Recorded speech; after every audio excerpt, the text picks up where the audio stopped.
The plasma bolt seared past Marcus Chen's shoulder, leaving a smoking crater in the marble wall behind him. Without hesitation, he threw himself forward, his body colliding with Ambassador Zythara as 3 more shots erupted from the gallery, above. They tumbled behind the ornate podium as chaos erupted in the Galactic Council chambers.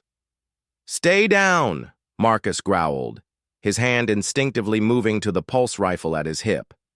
The Velthari diplomat beneath him was trembling, her crystalline skin shifting from its usual calm blue to the deep purple of terror. In the 18 months he'd served as her personal protection detail, he'd never seen her lose her composure like this. The attack had been expertly coordinated. Marcus's enhanced hearing picked up the distinctive whine of Corvin energy weapons from at least 6 different positions. The other Council security forces were pinned down, their return fire sporadic and poorly aimed. Amateur hour, he thought grimly. This was why the Galactic Council had specifically requested human bodyguards for their most valuable diplomats. "Human?" Zythara whispered, her voice like wind chimes in a gentle breeze. "The treaty documents.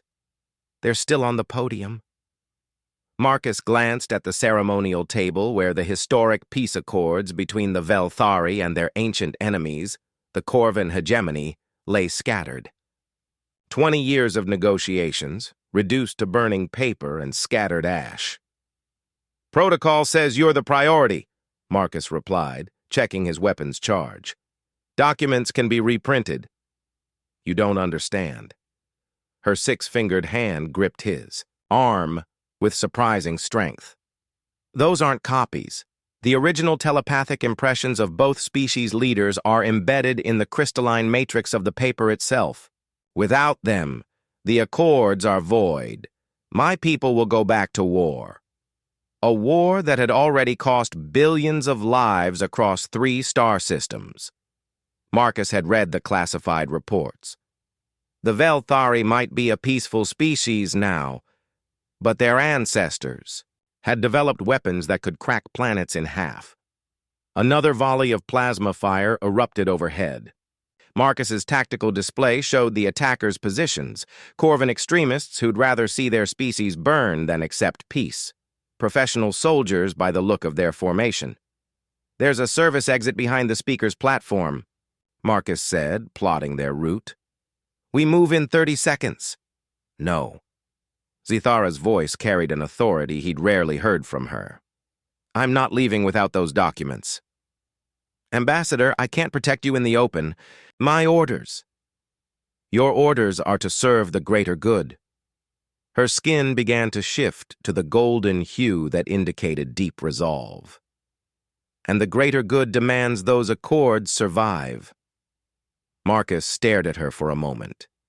In 18 months, he'd come to respect the Velthari diplomat more than any human official he'd ever served. She'd shown him kindness when regulations said she didn't have to, shared stories of her homeworld during the long hyperspace jumps between systems, asked about his family, his dreams beyond military service. She wasn't just his assignment. She was his friend. "Damn," he muttered, and began stripping equipment from his tactical vest. "Put this on. When I say run, you run straight for that podium and grab everything you can carry." "Marcus, you cannot—" "Protocol's already broken, Ambassador." He handed her his personal shield generator, the one that had saved his life in the Centauri campaign. "Might as well break it properly." The plan was suicide, and they both knew it. Marcus would have to expose himself to draw fire from 6 different positions while Zythara retrieved the documents. His body armor might stop a few shots, but Corvin weapons were designed to punch through starship hulls. He thought of his sister back on Earth, probably working her night shift at the medical center. She'd always said he was too stubborn to die properly. "On my mark," Marcus whispered, rising to a crouch. The first shot took him in the chest as he broke cover, spinning him around but not dropping him. His return fire was precise, years of combat experience guiding his aim even as his vision blurred. 1 attacker down, 2. The others shifted position, exactly as he'd hoped. Zythera sprinted across the open floor with inhuman grace, her crystalline skin now blazing with determination. Plasma bolts traced the air around her, but Marcus's covering fire kept the shooters occupied. A bolt caught him in the shoulder. Another in the thigh. He kept firing. "Got them!" Zythera called out, the precious documents clutched against her chest. That's when the sniper's shot took Marcus center mass, punching through his armor like tissue paper. He dropped to his knees, his rifle clattering across the marble floor. Blood pooled beneath him as his enhanced physiology fought to keep him conscious. Through the haze of pain, he watched Zythera make it to safety. Mission accomplished. The rest passed in a blur. Council security forces finally coordinated their assault, eliminating the remaining attackers. Medical teams swarmed. The chamber. Marcus felt himself being lifted onto a hover gurney, synthetic blood pumping into his system. He woke up 3 days later in a military hospital. The first thing he saw was Zythera sitting beside his bed, her skin a gentle shade of worried green. "The Accords?" he croaked. "Signed this morning," she replied, her melodic voice thick with emotion. "The war is over. My people and the Corvins will know peace." Marcus tried to sit up and immediately regretted it. Good. Worth a few holes. Marcus. Zythera leaned forward, and for the first time since he'd known her, she touched him deliberately, a gesture that went against every diplomatic protocol in her species' book. "My people have a saying, the greatest honor is to bleed for strangers who become family. You bled for my people, for peace itself." "Just doing my job, Ambassador."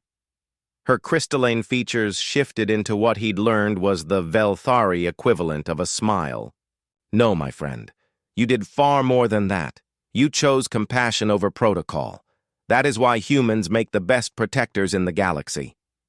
Outside his window, the first joint Velthari Corvin patrol ships glided past the space station in formation. Peace, purchased with blood and courage, illuminated by the light of distant stars. Marcus closed his eyes and smiled. Sometimes breaking protocol was exactly what the universe needed.